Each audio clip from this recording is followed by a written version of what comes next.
l'agence Franc conçoit et réalise des projets logistiques et tertiaires, devenus désormais de vraies œuvres architecturales complètement en rupture avec le paysage qu'on a connu jusque-là dans les zones d'activité.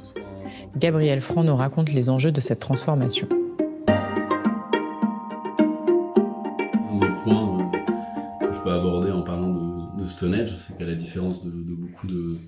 promoteurs ou d'investisseurs qui nous cadrent en disant vous devez respecter tel type de principe d'architecture, telle couleur, c'est nos codes, eux nous font vraiment confiance. Jamais ils nous briment, c'est au contraire, venez avec votre recherche architecturale, montrez-nous des nouveaux matériaux, donnez-nous des idées. Après oui, c'est dans un certain cadre économique, mais il y a une vraie confiance qui fait que notre investissement et ceux des archis aussi sont plus vus comme des partenaires,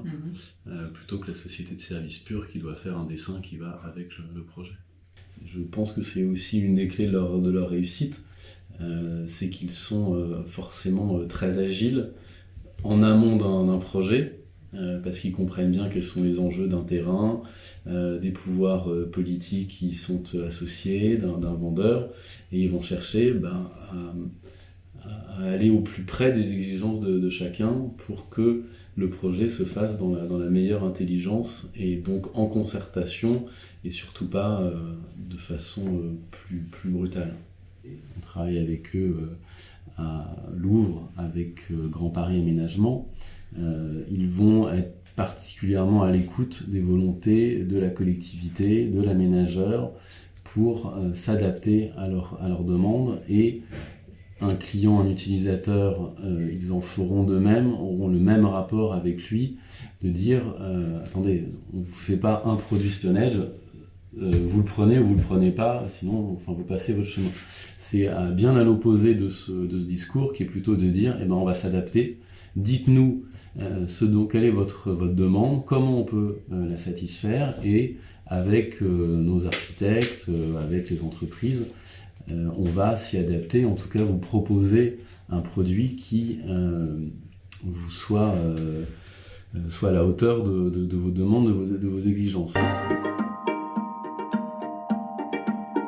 Les bâtiments logistiques en tant que tels ont des codes qui sont bien définis, constructifs, techniques, qui n'ont pas beaucoup évolué de par la réglementation. En revanche, c'est plutôt le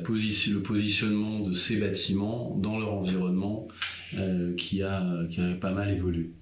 Dans le sens où un bâtiment logistique, au début, c'était quand même synonyme de quelque chose, de construction d'un acte assez brutal, de voir un bâtiment qui est une boîte à chaussures grise avec des flux de PL, et c'est franchement pas sexy pour des collectivités, même pour des investisseurs, de se dire je vais acheter un bâtiment plusieurs dizaines de millions d'euros qui ressemble à pas grand chose. Et cette transformation, elle a été d'une part par des certifications, BREEAM, HQE, LEED, qui visent à ce que ces bâtiments soient d'un point de vue énergétique assez performants, d'un point de vue de respect de la biodiversité. C'est aussi penser et ça fait partie d'une évolution un peu plus récente, c'est prendre en considération le bien-être des employés, des utilisateurs de ces plateformes logistiques et de ces bâtiments d'activité. Ça nous arrive fréquemment de concevoir des parcours de santé attachés à des bâtiments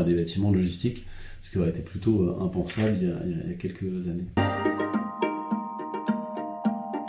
C'est un nivellement vers le haut qu'il y a eu de façon globale dans ce marché ces dernières années, avec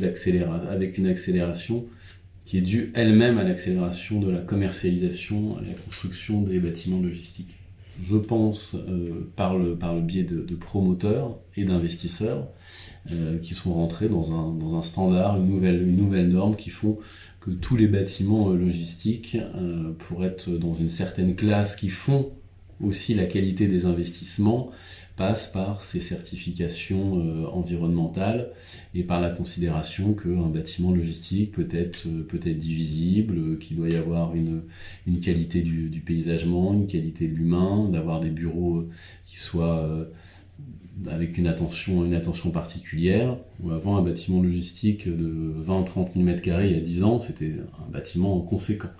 Maintenant, le dénominateur commun d'un grand bâtiment logistique, c'est une plateforme de 100 000 m². Le développement de ces nouveaux produits font que des promoteurs souhaitent avoir une image de marque aussi.